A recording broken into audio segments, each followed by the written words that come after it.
யார ரொம்ப நேசிக்கிறீங்களோ அவங்களே உங்களை அவமானப்படுத்துற மாதிரி சூழ்நிலை வரும். மனம் உடைஞ்சிரும். நம்ம இவ்வளவு நேசிச்சமே, இவ்வளவு அன்பு காட்டினமே, இந்த மாதிரி துரோகம் பண்ணி நம்மளை கேவலப்படுத்திட்டாங்களே. ஆண்டவர்கிட்ட போன அவர் என்ன சொல்லுவார்? மகனே, மகளே, மனுஷனுடைய அன்பெல்லாம் மாறிடும், ஏன் அன்புதான் நிலையானது. என்ன பிடிச்சுக்க, அதெல்லாம் நேசிக்காத, என்ன பிடித்துக்கொள். அப்படி யாரு மேல உயிர் வைக்காதங்க. நான் உங்களுக்கு ஆலோசனையா சொல்றேன், நீங்க உயிரையே வைக்கணும்னா ஒரே ஒருவர் தகுதியானவர், இயேசு, இயேசு, இயேசு, இயேசு. அவர் மேல உயிரே வைங்க, உங்களை விட்டு விலகவே மாட்டார். அப்படி அன்பு மாறவும் மாற. இயேசு இல்லாம நான் இருக்க முடியாது, அதான் சொல்லணும். இயேசோடு ஐக்கியம் வச்சு பாருங்க, அவரை விட்டு உங்களால விலகவே முடியாது. நான் சொல்லுவேன், அவருடைய சமத்துல சில சமயம் உட்கார்ந்து, ஆண்டவரே நீர் இல்லாம வாழ முடியாது, ஒருத்தர் எனக்கு போதும், ஒருவர் எனக்கு போதும், நீர் இல்லாம வாழ முடியாது ஆண்டவரே.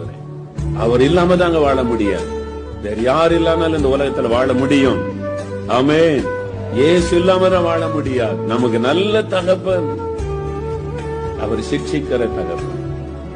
அவர் சிக்ஷையில ஒரு ஆசீர்வாதம் இருக்கிறது, அவர் தண்டிக்கும் பொழுது ஆசீர்வாதம் இருக்கிறது. சோர்ந்து போகாதிருங்க. ஆண்டவர் சிக்ஷிக்கும் போது சோர்ந்து போகாதிருங்க.